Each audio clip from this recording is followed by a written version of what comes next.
Hey y'all, it's Scout, and let's talk about using the real name for something or the messaging name for something when we're putting out online content.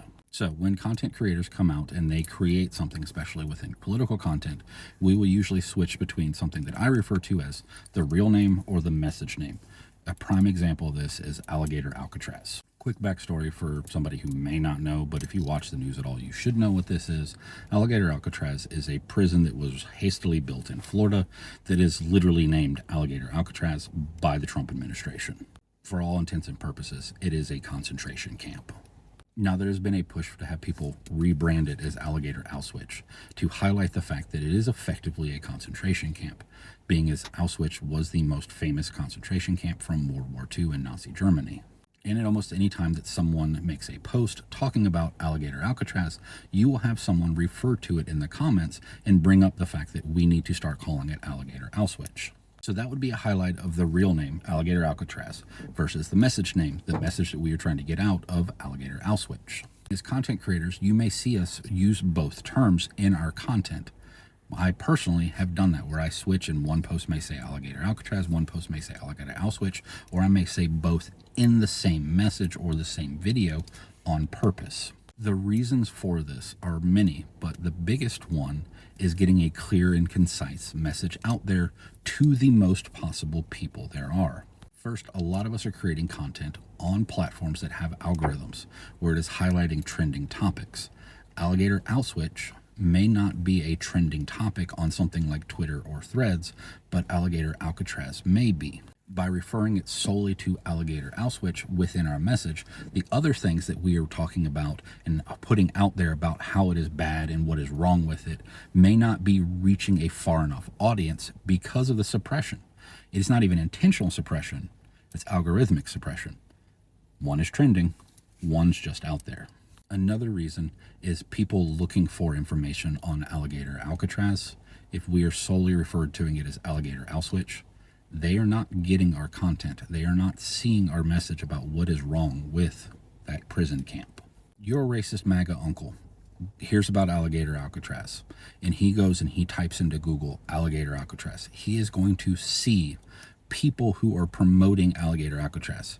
Benny Johnson, Matt Walsh, Ben Shapiro, those people who actually traveled to Alligator Alcatraz and are wearing its merch. He's going to see the news articles. He is going to see the merch. He's not going to see our videos. Inadvertently, we have created an echo chamber for him. We have separated our content from what he is actively looking for by using a completely different name. If you want to use the Alligator Auschwitz name, sure, use it. Drop in an Alligator Alcatraz so that search engines, so that algorithms will pick it up. So just because a content creator does not use the message name, does not refer to it as Alligator Auschwitz, and this is just one example, this can be applied to anything like that that has a real name and a message name, does not mean that the content creator does not agree with that message, that it is a concentration camp. They are looking at getting their message out to the most possible people so that they can help combat the disinformation about the subject. So as consumers of content that content creators make, don't get mad at content creators for agreeing with your message but using a different name, the actual name. But you can help with the message name. I'll use myself as an example of a way that you can help. If I make a post about Alligator Alcatraz in this example, and I do a thought out piece and I post it, and you come along, make your comment and reference Alligator Auschwitz. Use that term. Now we have conjoined the terms together. I'm able to put my post out that is going to get the mainstream traction and get these social media algorithms and search engines to pull it. And then you are adding in the Alligator Auschwitz part, bringing in the message of the name and getting that nickname, and we can help it stick that way. That's one example. If you don't want to make a full comment or you don't want to make your own content, then, quote share it on whatever platform you're on and use a hashtag, Alligator Auschwitz. We've now linked those two terms together, the real term and the messaging term, without causing a suppression of either message. So don't get mad at content creators for not using the message name when there are other reasons that we may not be looking at reach and suppression and things like that. But the reverse is true. Content creators have to be careful how we use message name versus real name also. So TikTok becoming a major social media platform has changed how content creation is made, especially when it comes to different lingo being used. Suicide versus unalive is a primary example. It is a well-known fact that TikTok would suppress content that it did not like, especially on the political spectrum. And the biggest example of it is we had to create the term unalived versus talking about killed or suicide because of the suppression of it, or TikTok just straight up banning videos. I think that is a decent new messaging versus real name style situation because it still gets the point across. This person is no longer alive without getting the suppression. But the problem is it doesn't just apply to that terms. Rape, sexual assault, pedophilia, grooming, all of those things also get suppression in them. We as content creators, if we're thinking of a message name to talk about rape without getting a suppression, we need to do a good job of how we do that. A common one to use is the term grape because it doesn't get picked up by AI bots, and most people can kind of make the context clues based off how the words sound the same. The issue is when content creators fall into the mainstream news way of doing things, and instead of saying Epstein raped children, say things like he had illicit affairs with minors, or he had sex with underage girls. Those are not a good example of real name versus messaging name. Sex with underage girls makes it sound like it is consensual. Sex is a consensual act. Rape is not. So you cannot have sex with an underage girl. A person can rape a child, though, because children cannot consent.